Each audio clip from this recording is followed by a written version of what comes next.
Bonjour à tous et bienvenue sur Novita TV. Un immense merci à nos abonnés loyaux pour leur soutien constant. Si c'est votre première fois ici, nous sommes ravis de vous accueillir. N'oubliez pas de vous abonner et d'activer les notifications pour ne rien rater de nos nouvelles vidéos. Rejoignez notre fantastique communauté et ne manquez aucune de nos passionnantes aventures. Votre soutien est essentiel, alors cliquez sur s'abonner et partez avec nous. Salutations la famille et bienvenue. Aujourd'hui, nous aborderons les préoccupations croissantes à Kigali et à Goma à la suite du dernier communiqué des autorités américaines qui les obligent à libérer les territoires congolaises dans un bref délai. Les Rwandais se préparent à leur exode, tandis que les marionnettes congolaises s'interrogent sur leur avenir. Alors restez avec nous jusqu'à la fin pour approfondir votre compréhension. Si c'est votre première visite ici, nous vous accueillons chaleureusement et vous invitons à vous abonner afin de rejoindre cette communauté. Pour les abonnés de l'ancien espace, veillez signaler vos apparitions. Vous savez comment ça se passe ici. C'est notre seconde vidéo depuis notre début ici. Nous avons opté pour la création de cet espace afin de nous distancer des contenus sportifs, alors installez-vous confortablement. À Goma, où opèrent les figures du mouvement rebelle rwandais, accompagnés de quelques Congolais de peu de valeur, l'anxiété règne. Ils sont accablés après l'annonce inattendue du retrait imminent des forces militaires rwandaises des territoires congolais. Les marionnettes, déguisées en leaders, seront traitées selon leurs antécédents, de manière individualisée. C'est là que beaucoup commencent à réaliser qu'ils ont commis l'erreur de jouer le rôle de marionnette. Willy Manzinga-Rambe, un Rwandais qui tente de se faire passer pour Congolais, ayant obtenu le passeport congolais à l'époque où leurs compatriotes Joseph Kabila dirigeait le Congo, a été reconnu par la Cour d'appel fédérale du Canada comme citoyen rwandais, né d'une mère ougandaise et d'un père rwandais. Il a déjà perdu sa crédibilité et sa nationalité au Canada après avoir officiellement intégré le mouvement d'agression rwandais. Les autorités canadiennes ont choisi de préserver leur réputation plutôt que de ternir leur image à cause d'individus ayant acquis la nationalité pour participer à des mouvements génocidaires. Une plainte a été déposée par la diaspora congolaise au Canada à l'encontre de Willy Manzinga-Rambe, l'accusant de fraude et d'usurpation de nationalité congolaise d'origine. Dans son dossier en Ouganda, avant sa réinstallation au Canada, il avait accusé le régime de Kagame de vouloir le mettre à mort, une tentative de masquer son identité, malgré des liens persistants avec le régime de Kigali. Étant désormais privé d'accès au Canada, tout comme en Ouganda, l'on s'interroge sur ses prochaines actions. Lui qui prétendait que Kagame en voulait à sa vie. Alors si c'est le cas, donc son sort au Rwanda demeure incertain. En RDC, il est déjà considéré comme persona non grata. Son exil sera des plus périlleux, car les Rwandais doivent se retirer des zones occupées. Et nous verrons si les marionnettes parviendront à contenir l'armée congolaise et les jeunes Wazalendo. C'est là où les inquiétudes s'installent. Quand tu joues sur deux chaises, prépare-toi à tomber entre les deux. Et Willy Manzi, lui, il a voulu s'asseoir sur 4, le Congo, le Canada, l'Ouganda et le Rwanda. Résultat, il se retrouve debout, valise à la main, sans chaise et sans destination.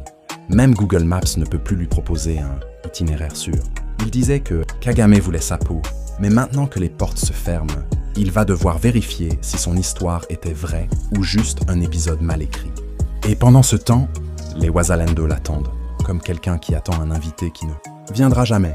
Suite à l'alerte du gouvernement américain concernant la présence des troupes rwandaises sur le sol congolais, Willy Manzi et ses acolytes ont accueilli cette nouvelle avec désolation. Les commodités qu'ils avaient à Goma et à Bukavu, sous protection militaire rwandaise, sont en train de s'effondrer. Il pourrait envisager un accès au Kenya, puisque l'Ouganda ne coopère plus avec le régime de Kagame. Ce dernier a rejeté les manipulations rwandaises après qu'un individu Tutsi d'origine rwandaise ait proféré des menaces contre l'Ouganda en les promettant le. Cette déclaration a provoqué des tensions vives en Ouganda, plaçant le pays en état d'alerte maximale. Quand tu mets le feu chez ton voisin, n'oublie pas que le vent peut tourner. Et là, le vent a tourné si vite que même les drapeaux n'ont pas suivi. Les amis de Willy, habitués aux hôtels, aux escortes et aux privilèges, découvrent maintenant la vraie vie, celle où tu dois réfléchir avant de traverser une frontière. Même si le Kenya reste leur dernier espoir, mais même là-bas, ils devront marcher doucement, parce que les pays de la région commencent à regarder Kigali comme un voisin qui fait trop de bruit la nuit. L'Ouganda, lui, a claqué la porte comme un père fatigué des bêtises de son enfant. Le Rwanda fait désormais face aux répercussions de sa propre politique chaotique. Pendant des années, le régime de Kigali a promu l'image d'un miracle économique africain. Pourtant, derrière les gratte-ciels de Kigali, érigés avec les revenus d'exploitation illégale en République démocratique du Congo et au-delà des statistiques soigneusement sélectionnées, une question demeure. Où résident les véritables fondements de cette économie qui s'effondre déjà en moins de 2 ans? Quand la maison est construite sur le sable, la pluie n'a pas besoin d'être forte. Et la pluie qui tombe sur Kigali aujourd'hui, ce n'est même pas un orage, juste quelques gouttes de sanctions, et déjà les murs tremblent. Les gratte-ciels brillants, les conférences internationales, les photos bien cadrées. Tout ça commence à ressembler à un décor de cinéma. Le public applaudit, mais derrière le rideau, les acteurs courent pour éviter que tout s'écroule. Le miracle économique n'était peut-être qu'un tour de magie. Et maintenant que la lumière s'allume, on voit les ficelles.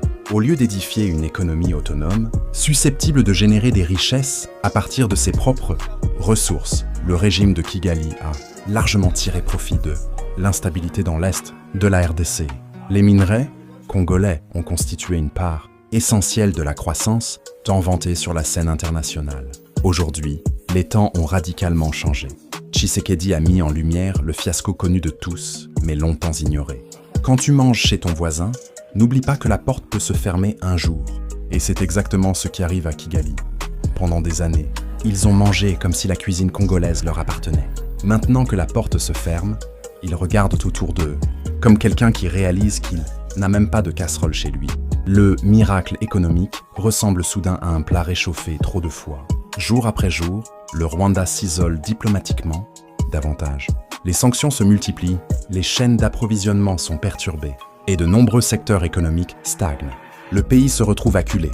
Comme toujours, ce ne sont pas les dirigeants qui paient le prix de ces choix, mais le peuple rwandais. L'augmentation du coût de la vie, les difficultés économiques et l'incertitude s'installent. Au milieu de tout cela, ce sont les simples citoyens parmi les plus vulnérables qui souffrent des conséquences d'une politique ayant favorisé des aventures extérieures au détriment d'un développement durable. Quand l'arbre tombe, ce sont les fourmis qui reçoivent de la poussière. Et malheureusement, c'est ce qui se passe. Les dirigeants continuent à marcher en costume, pendant que le peuple rwandais respire la poussière des sanctions. Les prix montent, les salaires stagnent, et les familles comptent les pièces comme si elles jouaient au puzzle. Pendant ce temps, ceux qui ont créé la crise regardent ailleurs, comme si tout cela n'était qu'un mauvais film. Comme on dit, le mensonge peut perdurer un certain temps, mais il finit toujours par être révélé par la vérité. La question cruciale demeure. Que restera-t-il de ce prétendu miracle économique lorsque l'accès aux ressources congolaises ne sera plus possible? Car Rubaya, actuellement considéré comme le seul levier économique rwandais, se trouve d'ores et déjà dans le collimateur des forces congolaises, surtout en raison de l'arrivée imminente des Américains dans cette région. Quand la vérité se lève, même les ombres cherchent où se cacher. Et là, la vérité s'est levée comme un soleil de midi. Impossible de l'ignorer. Le miracle économique sans Rubaya, c'est comme un téléphone sans batterie.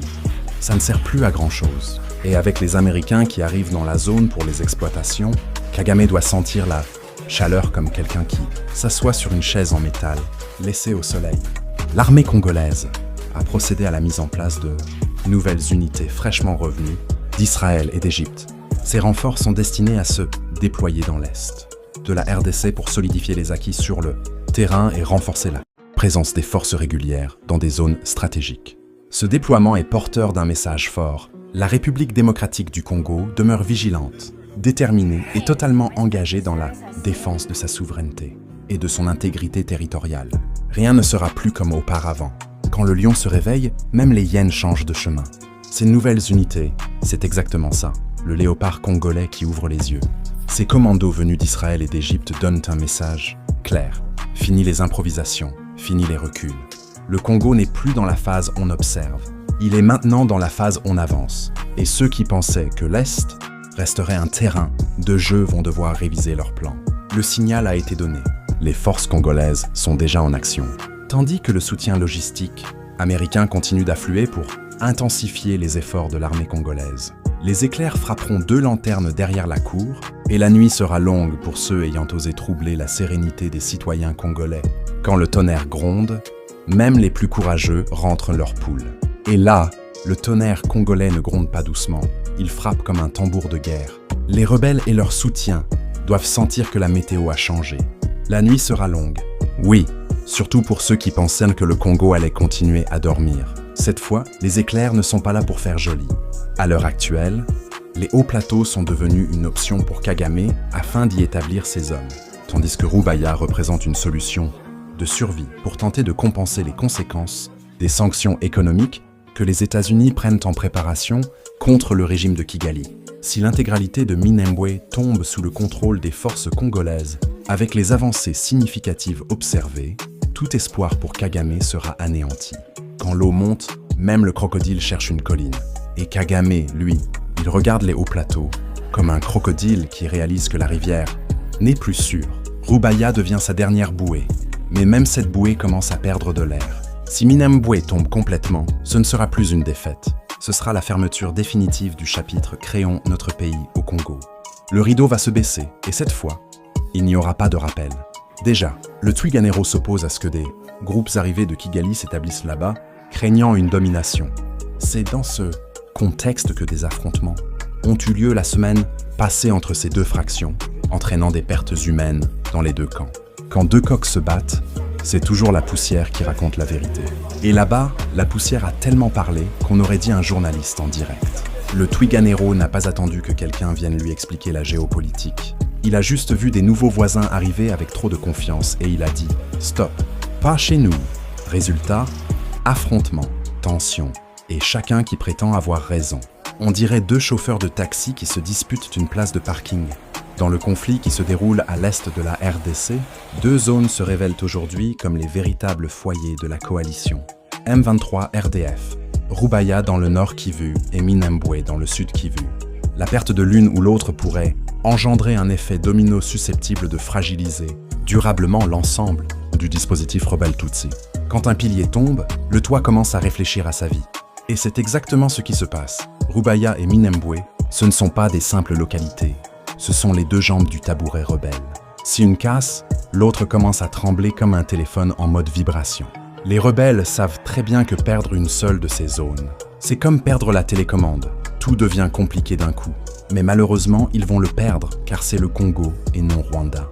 Minembwe représente bien plus qu'une simple position militaire. Cette entité est devenue, au fil des années, le symbole de nombreuses revendications politiques et identitaires soutenues par certains acteurs alliés de Kigali. Une reprise totale de Minembwe par les forces congolaises mettrait en exergue les contradictions et les véritables objectifs poursuivis dans cette partie du Congo.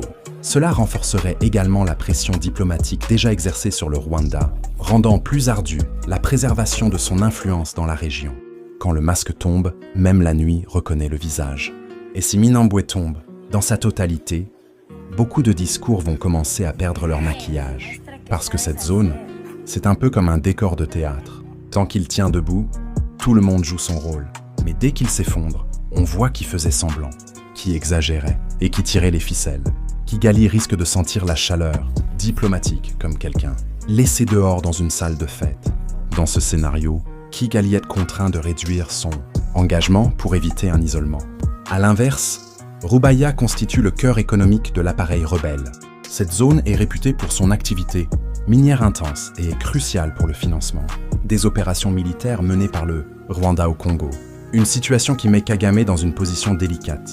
D'un côté, les sanctions américaines arrivent pour déstabiliser complètement le fonctionnement du Rwanda, l'empêchant ainsi d'exporter les matières premières exploitées illégalement au Congo.